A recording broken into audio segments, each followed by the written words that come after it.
आपण पाहणार आहोत 14 खडीचा सराव करून घेण्यासाठी 14 खडीची खिडकी या साधन साहित्याचा उपयोग कसा करायचा। नमस्ते। आजच्या सत्रामध्ये आपण 14 खडीचा सराव घेण्यासाठी मुलांसाठी कोणकोणत्या कृती घेऊ शकतो हे पाहणार आहोत। यामध्ये आता मी तुम्हाला डोर स्टेप स्कूल भाषा बॅगेमध्ये एक साधन आहे जे 14 खडीची खिडकी या नावाचे आहे। हे साधन डोर स्टेपच्या भाषा बॅगेमध्ये आहे 14 खडीची खिडकी। तर मुलांचा 14 खडीचा सराव घेण्यासाठी या साधनाचा आपल्याला उपयोग होणार आहे। याआधी तुम्ही 14 खडीच्या सरावासाठी वेगवेगळे खेळ वेगवेगळी साधनं पाहिली असतीलच। त्याच पद्धतीने हे देखील एक साधन मी तुम्हाला आज मुलांबरोबर कसं वापरायचं ते दाखवणार आहे। 14 खडीची खिडकी या साधनामध्ये काय आहे हे आधी आपण समजून घेऊया। हे साधन अशा पद्धतीने पुस्तकाच्या स्वरूपामध्ये तयार केलेलं आहे आणि साधन पाहिल्यानंतर तुमच्या लक्षात येईल की ह्याला नाव जे दिले आहे आपण 14 खडीची खिडकी त्याप्रमाणे हे खिडकीप्रमाणेच आहे। असं 14 खडीच्या जी आपली चिन्ह आहेत तर त्या 14 खडीच्या सर्व चिन्हांचा वापर करून हे साधन बनवलेलं आहे। यामध्ये हे साधन एका अक्षरापासून तयार केलेलं आहे। म्हणजे इथं बघितलं तर लक्षात येईल की हा स हे अक्षर आपण घेतलेलं आहे। कोणतं अक्षर आहे इथे स। पण फक्त स या अक्षराचंच करू शकतो का तर नाही बरं का। हे बघा स नंतर हा आहे न, न नंतर इथे खाली म देखील आहे, त्यानंतर प आहे। अशी ही वेगवेगळी अक्षर देखील आपण इथे घेतलेली आहेत। म्हणजे जेवढी मुळाक्षरं आहेत ती सर्व अक्षरं इथे आपण ह्या 14 खडीच्या खिडकीमध्ये घेऊ शकतो। मग आता तुम्हाला प्रश्न पडेल की हे साधन वापरायचं कसं। ही सगळी अक्षरं तर खाली आहेत मग आम्ही दाखवायची कशी। तर इथे या साधनामध्ये आपण वेगवेगळ्या अक्षरांची 14 खडी ही कशी तयार होते हे दाखवू शकतो बरं का। आपण सुरुवातीला हे जे स अक्षर आहे त्याचं करून पाहूया। मी ते टेबलवरती हे साधन ठेवती आहे। आता ही सुरुवातीची खिडकी जी आहे की नाही ती बघा बरं रिकामीच आहे की नाही। म्हणजे ही त्या अक्षराच्या बरोबर मध्यभागी ते अक्षर दिसेल अशी तयार केलेली आहे। आता आपल्याला काय दिसतंय तर स, काय दिसतोय स।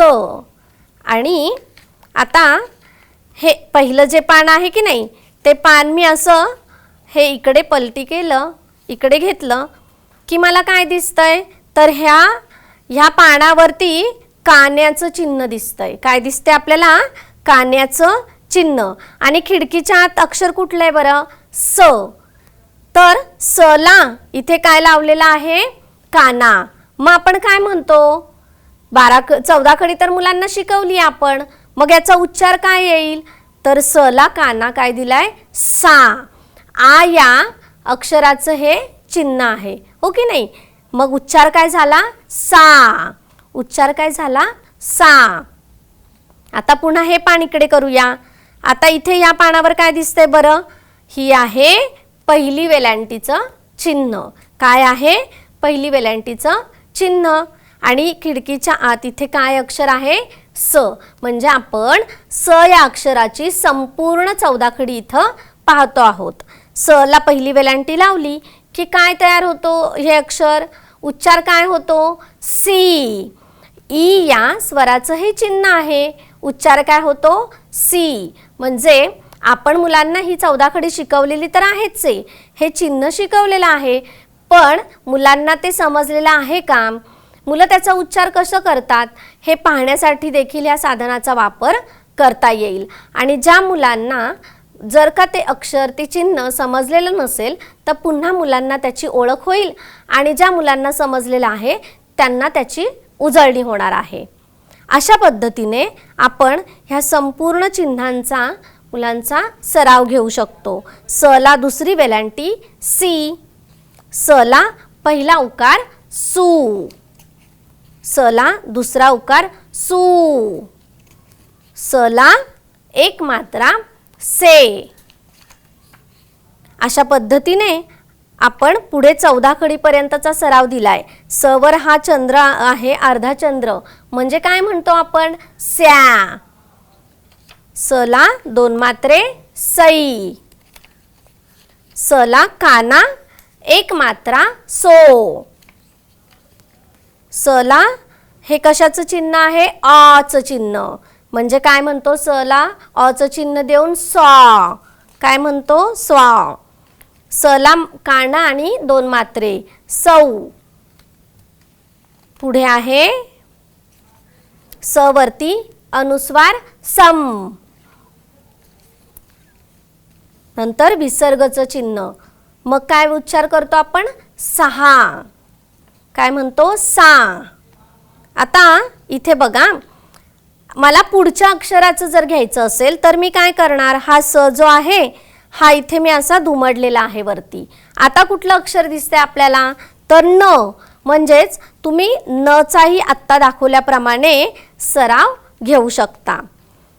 जसं की इथे तुम्हाला न हे अक्षर दिसतं आहे आणि पहिले दाखवलं त्याप्रमाणेच एक एक पानं आपण इकडे या पद्धतीने उलटलं की आपल्याला न ला काना, न ला वेलांटी अशा पद्धतीने न ची 14 खडी इथे तयार झालेली दिसणार आहे. आणि मुलांचा आपण वाचनासाठी तसेच हे साधन पाहून मुलांनी वहीमध्ये लिहिण्यासाठी देखील इथे वापर करू शकतो. म्हणजे तुमच्या लक्षात आलं असेल की हे इतकं छोटंसं साधन आहे, पण या साधनाचा खूप मोठा उद्देश आहे की मुलांना संपूर्ण 14 खडीचा इथे सराव होतो, उच्चार मुलं करतात आणि त्या 14 खडीच्या चिन्हांची ओळख देखील होते. आणि हे प्रत्येक एकेका मुलालाही आपण देऊ शकतो. हे पुस्तक एका मुलाला दिलं की त्याने ते पूर्ण त्याच्यातली 14 खडी ही वाचून दाखवायची आहे आणि लिहून दाखवायची आहे, असं देखील आपण घेऊ शकतो. आणि त्यातूनही तुम्ही पाहिलं असेल की सर्व अक्षरांपासूनही तयार होते. म्हणजे किती मोठा फायदा आहे बघा या साधनाचा. अशा पद्धतीने आपण 14 खडीचा सराव ह्या 14 खडीची खिडकी या साधनातून करून घेऊ शकतो. समजलं असेल सर्वांना. धन्यवाद.